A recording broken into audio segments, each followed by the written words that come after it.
안녕하세요. 강아지 정보를 알려주는 바비 누나입니다.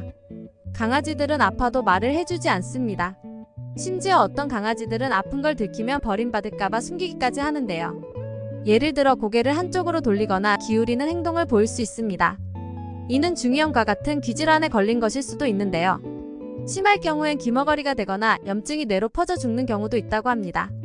우리 아이가 보내는 신호를 미리 알아준다면 초기에 발견하고 치료해줄 수 있습니다. 이번 영상을 통해 혹시라도 이런 신호를 보내고 있는지 꼭 확인해보세요. 우선 강아지들이 힘들 때 보내는 신호에는 여러 가지가 있습니다. 그 중에는 절뚝거리거나 만지면 소리를 지르는 것처럼 알아주기 쉬운 증상들도 있습니다. 하지만 마음이 아파서 보내는 신호들 같이 알아주기 어려운 신호들도 있습니다. 그러한 신호들을 지금부터 하나씩 알아가 보겠습니다. 첫 번째는 강박적인 반복 행동입니다. 강아지가 꼬리를 물고 빙글빙글 도는 모습을 보신 적 있으신가요? 강아지의 강박적 성향은 자연스러운 거라 분명 한 번쯤 이런 행동을 하는 모습을 확인해 보셨을 겁니다. 하지만 이런 반복 행동이 심해지면 문제가 되는데요.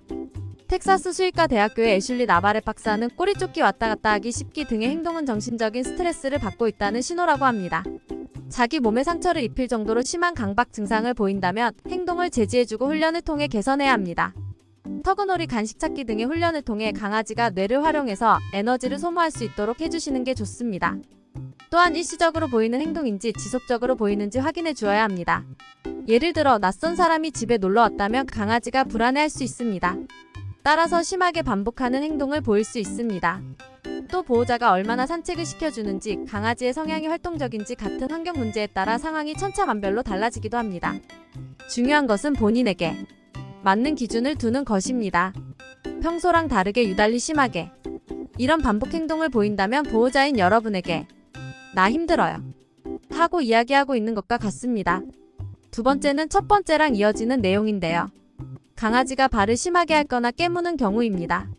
발을 사탕처럼 핥는 것 같아 보여서 발사탕이라 불리기도 하는데요. 저희 바비도 어느 날 산책을 갔다 오니까 심하게 발을 핥았던 적이 있었어요. 자세히 보니까 발바닥에 젤리 부분이 살짝 까져서 아파하고 있더라고요. 이렇게 상처나 습진 때문에 발을 핥는 경우도 있지만 또 다른 이유는 강아지가 슬퍼하고 힘들어하고 있기 때문입니다. 앞서 말한 것처럼 불안감이나 지루함 등의 정신적 스트레스가 강박적인 행동으로 나타날 수도 있습니다.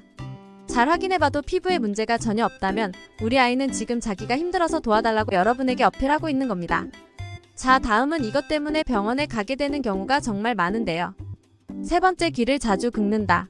강아지가 고개를 한쪽으로 돌리거나 기울이는 행동을 하는 경우가 있습니다. 보호자가 부르거나 어떤 소리가 나는 것도 아닌데 고개가 한쪽으로 돌아가 있는 행동을 보이기도 합니다. 이렇게 고개를 기울이는 행동을 많이 보인다면 웨이염 혹은 중이염 등의 질병을 의심해 볼 수 있습니다. 실제로 웨이염은 정말 자주 걸리는 질환이고 동물병원에 가게 되는 이유 중 1순위라고 합니다.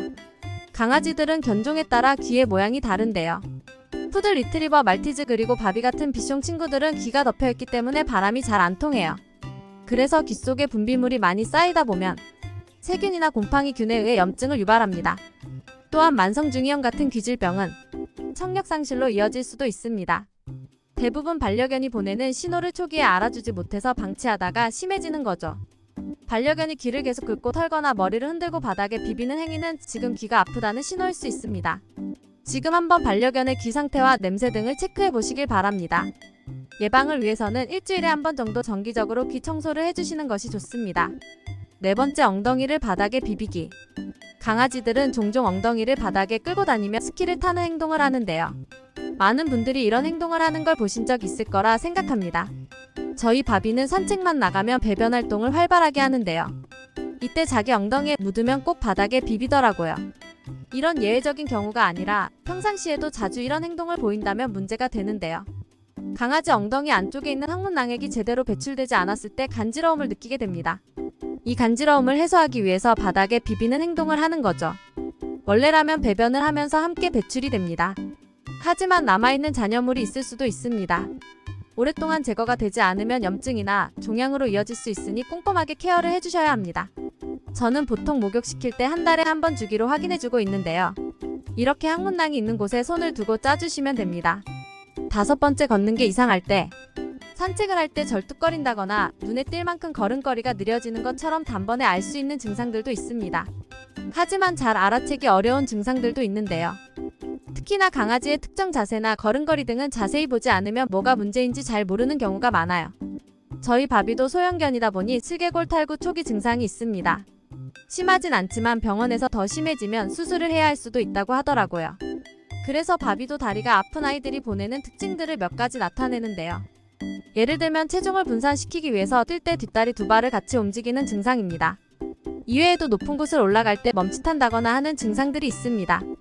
이런 증상들은 보호자인 여러분이 알아주지 못한다면 강아지 혼자 힘들어하게 됩니다. 그러다 점차 심해져 걷지 못하게 되거나 심각한 질병으로 이어지게 되죠. 관절에 대한 부분은 이전에 정말 자세히 다룬 영상이 있는데요. 확인해 보시면 분명 도움이 되실 겁니다. 고정 댓글에 링크로 남겨드릴 테니 필요하신 분들은 시청해 주세요. 강아지가 힘들 때 보내는 신호들은 실제로 몸이 아프다는 신호와 마음이 아픈 경우로 나뉘어집니다. 몸이 아픈 경우엔 증상을 알아주고 치료해주면 됩니다. 하지만 마음이 아픈 경우엔 치료도 어렵고 보호자의 마음까지 함께 힘들어집니다. 그리고 이런 마음의 상처는 대부분 지나친 운동 부족이나 우울감 때문입니다.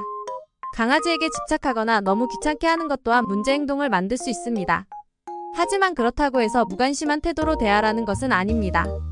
우리 아이가 애교를 부리고 사랑을 원할 땐 충분히 예뻐해주세요. 또한 적절한 산책만큼 강아지의 건강에 좋은 건 없습니다. 아마 이 영상을 보고 계신 분들이라면 강아지를 정말 사랑하고 가족처럼 생각하고 있을 겁니다. 그러니 아마 이미 잘하고 계시겠지만 그럼에도 더 챙겨줄 건 없을까 하고 여기까지 봐주셨을 거라고 생각합니다. 저도 그런 여러분에게 도움이 되는 영상을 만들고 소통하고 싶습니다. 그게 제 채널을 운영하고 지속해가는 이유입니다. 도움이 되셨다면 구독 버튼을 눌러주세요. 저희 바비도 그렇고 여러분들의 반려견들 또한 세상에서 여러분을 제일 사랑할 겁니다. 그런 반려견과 오랫동안 건강하게 함께 할 수 있도록 노력하고 배울 수 있음에 감사한 마음이 듭니다. 그럼 다음에 더 유익한 영상으로 찾아오겠습니다.